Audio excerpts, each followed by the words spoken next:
Olá vocês, seja bem-vindo ao Ideias Radicais, o meu nome é Rafael e para você que está caindo de paraquedas aqui porque esse assunto é meio mais amplo, esse é um canal sobre libertarianismo, sobre liberalismo, assim, um pouquinho anti-estado, sabe? Eu meio que sou anarquista. E eu quero comentar essa coisa da renda mínima na Finlândia, né? De que as pessoas não vão mais precisar trabalhar, mentira. E falar o que é esse programa, explicar umas coisas que não estão sendo tão explicadas na mídia assim. E falar um pouco por que ele existe. E, assim, eu sou anti-estado. Por mim, privatizava tudo, fechava o governo para amanhã. E imposto é roubo. Ok.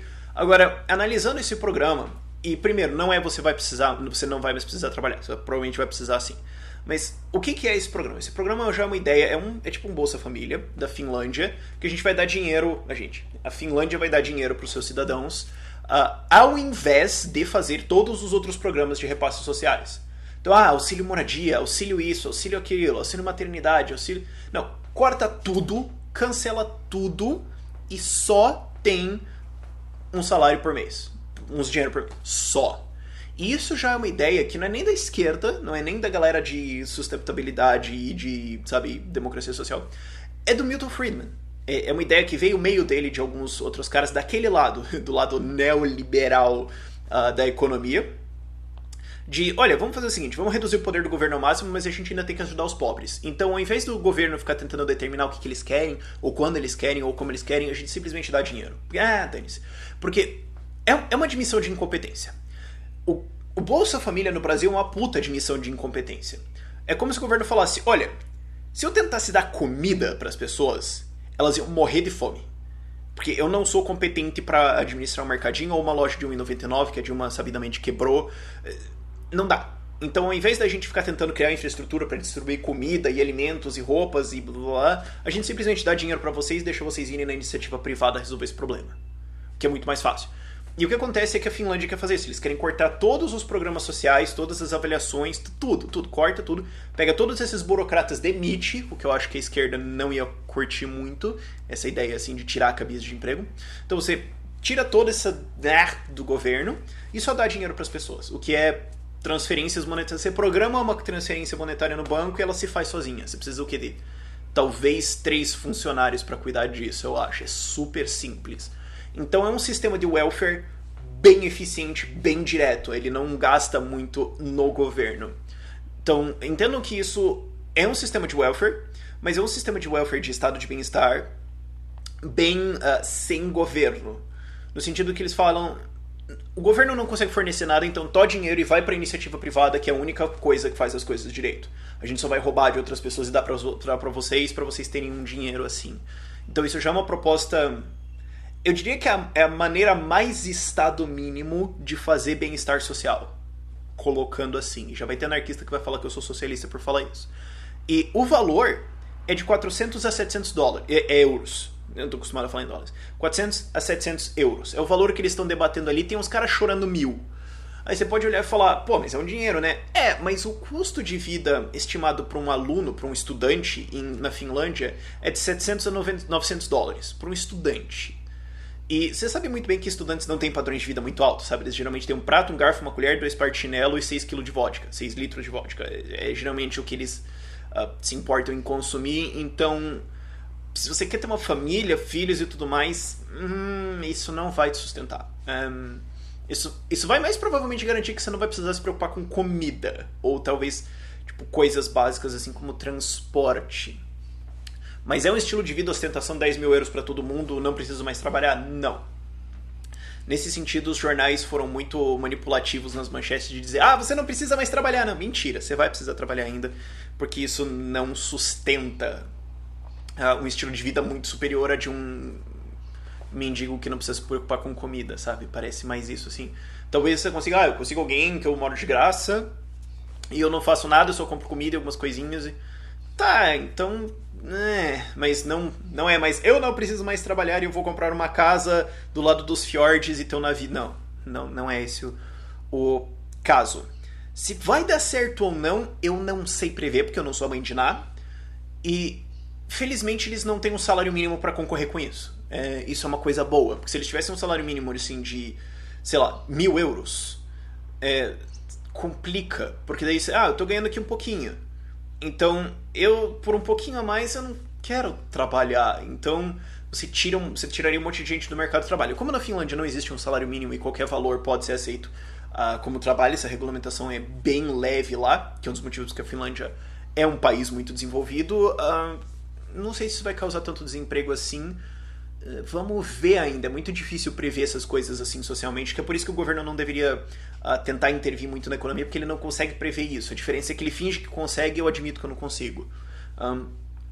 Agora vamos só falar da economia da Finlândia. Por que isso é importante? O que isso vai querer dizer? E o que a esquerda geralmente erra, o que políticos geralmente erram, é que eles tentam tratar o que está acontecendo e não por que isso aconteceu. Eles não costumam se perguntar, vem cá, mas como é que a gente chegou nessa situação em primeiro lugar? Porque a conversa lá é, bom, a gente precisa fazer isso porque tem um desemprego alto na Finlândia. Tem um desemprego alto e ele está persistente e as pessoas elas estão com necessidades e tudo mais, a gente tem que atender elas. Então vem cá, por que a gente tem esse desemprego em primeiro lugar? E o desemprego na Finlândia está entre 8% e 10%, dependendo de onde você está, o que não é tão alto assim. Não é um desemprego de 20%, não é um desemprego de 25%, não é que nem as estatísticas que você vê na Espanha, em que os jovens, acho que até 29 anos é a conta deles, ou até 26 anos, tem 60% deles são desempregados. Não, na Finlândia você tem 25%, depende da cidade. Então a coisa assim não tá calamitosa. Você não tem um desemprego assim... Eles estão um pouquinho acima do Brasil, então... Calma, gente. Agora, por que esse desemprego está lá? A economia da Finlândia é um negócio interessante de estudar, porque você pensa, país escandinavo, welfare state, estado gigante. Não é bem assim. Eles têm um estado relativamente grande em gastos. Só. Porque quando você considera todas as outras coisas que é um estado que interfere na economia, eles não têm isso. Eles têm um reino de lei muito bom, eles têm muitíssimo pouca corrupção, eles têm um processo de fundação de empresas muito simples, de administração de empresas muito simples. O código de impostos deles é um problema um pouquinho maior, mas ele é relativamente simples se você comparar com o Brasil. Os direitos de propriedade lá são muito bons, a liberdade de investimento é boa, e tudo isso são coisas que qualificam um país livre. Mas eles têm uma carga de impostos pesada. Aí tem gente que fala, não, mas eles são ricos por causa disso. Não, carga de impostos alta é incompatível com riqueza. Você não tem como dizer, olha, porque, por exemplo, o Michael Jordan, mais perto do fim da carreira dele, ele enche a cara. Aí você fala, não, mas ele é bom porque ele enche a cara. Não, ele é bom apesar do fato dele encher a cara de whisky quase todo dia. Então, sabe? Então a Finlândia tem um monte de coisas que garante que ela tem uma economia boa e tem uma carga de impostos alta que chega a 44%. Depende dos sites, 42%, 44%, mas acima de 40%. E 56,7% do PIB deles é o gasto do governo. O governo gasta 56,7% do PIB, o que é muito. Então, eles têm uma economia muito livre, muito capitalista. Eles são o 19º país mais economicamente livre, segundo a Heritage. 9º país na Europa. O que, pensando bem, não está muito bom, porque eles estão atrás da Alemanha, do Reino Unido, da Estônia, da Suíça, da Suécia, se eu não me engano, também. Então, da Irlanda. Então, não é muito bom. E são países que estão próximos ali deles. Eu quero abordar isso um pouquinho mais pra frente. Então, eles são um país economicamente livre, tem uma riqueza, mas essa carga de impostos é um problema. Como que isso gera o desemprego que você tem lá? O problema é que você tem essa carga de impostos e boa parte dela é impostos em cima de empresas, o que afasta pessoas que querem abrir novas empresas, afasta empreendedores. Porque quando você está numa economia globalizada, você está competindo com todos os outros países. E quando você está na União Europeia, você está competindo com todos os outros países da União Europeia. Porque a Finlândia está ali, aí você pula no fiord e morre congelado, mas enfim. Se você pegasse uma canoinha e fosse remando ali bem viking, é só atravessar, você tá na Estônia. Só que a Estônia é um país muito mais economicamente livre do que a Finlândia e com uma carga de impostos muito mais baixa e com um idioma muito parecido, porque o idioma dos dois países é uma desgraça. Vai tentar entender aquele troço, meu Deus, mas enfim. E você tá logo ali na Estônia. Então você vai abrir um negócio na Finlândia, abre na Estônia que é mais fácil. Abre na Lituânia, que tá logo ali, que é mais fácil. Abre no Reino Unido, é do outro lado do mar um pouquinho, mas tá ali. Abre na Dinamarca, um pouquinho mais fácil, os impostos são mais altos. Abre na Alemanha, já que você tem um mercado maior. Então a Finlândia é um país relativamente livre, mas quando eles estão competindo com todas as outras economias lá, não tanto assim. Não tanto assim. Eles estão numa competição um pouco mais alta. Que nem assim, por exemplo, o Quinton Jackson Quinton Jackson? O Rampage do UFC é um lutador muito bom. É só que daí você coloca ele no UFC contra os tops do UFC, então ele não parece tão bom assim, sabe? Só que ele provavelmente apagaria você reto. Então, esse tipo de coisa é uma comparação útil. Eles têm agora um desemprego de 8 a 10%, mais ou menos, o que na verdade só quer dizer 225 mil pessoas desempregadas. O que algumas empresas resolveriam. Você põe algumas empresas grandes lá, algumas empresas que se instalam um pouco mais, abram uma fábrica ou duas, mexa com a indústria madeireira lá, você já consegue tirar, 50 mil pessoas do desemprego com algumas empresas. Dá pra você fazer isso entre economia direta e indireta, dá pra fazer, é relativamente fácil, na verdade. E pronto, você caiu seu desemprego de 8, 10 para 6, 8, o que é abaixo do que o Brasil está agora, mais ou menos, dependendo se você conta informalidade ou não. Então, não é muito difícil. É só que eles estão perdendo essa concorrência por novos empregos, por novos empreendedores, por novas empresas, e isso mantém o desemprego um pouco mais alto. Outro fator foi que a Finlândia ainda não se recuperou da crise de 2008. A crise de 2008 foi causada por uma baixa taxa de juros artificialmente criada pelo Banco do Federal Reserve nos Estados Unidos. Ou seja, foi o governo que causou a crise de 2008, que causou o crash financeiro. A Finlândia tomou na cara lindamente e eles ainda não se recuperaram. Porque antes disso, o mundo inteiro estava no crescimento baseado nessa política do Federal Reserve, do Banco Central Americano, de jogar crédito na economia barato. Então você vê mais ou menos o mesmo crescimento em vários países, todos eles crescendo rapidinho assim. Bate 2008, 2007 a coisa estagna, 2009, blum. Você vê isso, esse padrão sempre. Então, esse crescimento que você tinha antes já não era tão real assim, não era uma coisa... Era baseado em crédito artificial. Depois que isso caiu, a Finlândia ficou ali no crescimento zero. Eles não crescem direito desde 2011 e 2012. O nível de PIB per capita deles hoje é igual ao de 2007, então 8 anos atrás.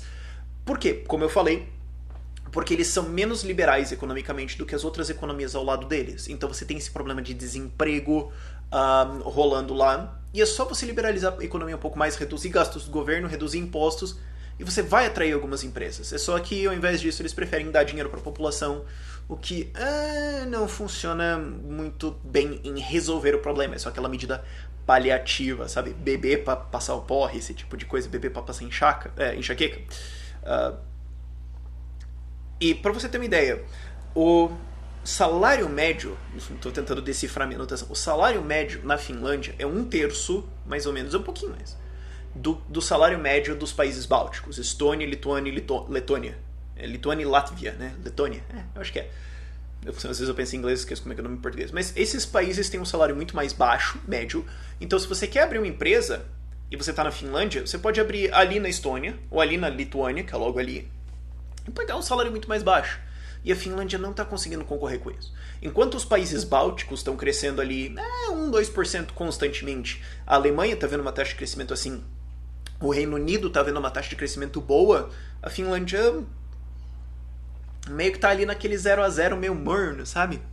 E a coisa não tá andando. Por isso que eles têm essa taxa de desemprego mais alta. É isso que as minhas anotações? Acabou. Por isso que eles têm essa taxa de desemprego mais alta e por isso que eles estão recorrendo a esse tipo de chuncho para tentar sustentar os pobres que estão lá.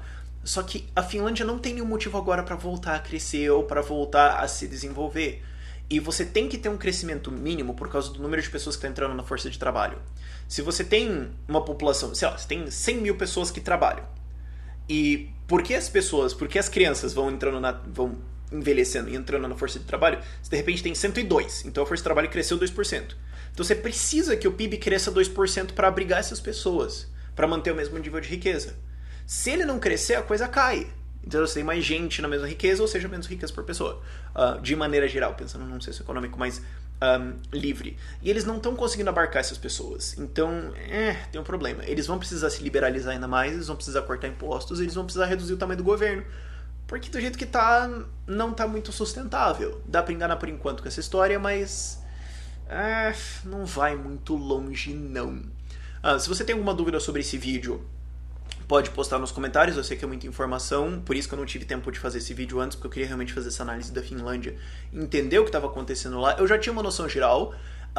Abandone a ideia do mito de socialismo escandinavo, porque isso não existe, são países extremamente liberais, com uma taxa de impostos gigantesca. E depois tem a Noruega, que mineram, não lembro quanto de petróleo eles mineram, mas é tipo bem grande, com uma população de 5 milhões de pessoas, então você tem um monte de riqueza, né, trapaceia o jogo. Mas se você for ver isso ali nos países bálticos, nos países nórdicos, aliás, você vai ver essa regra assim acontecendo, então abandone essa ideia de que lá o welfare state funciona. Não é o caso. Enfim, por esse vídeo é isso. Tchau, tchau.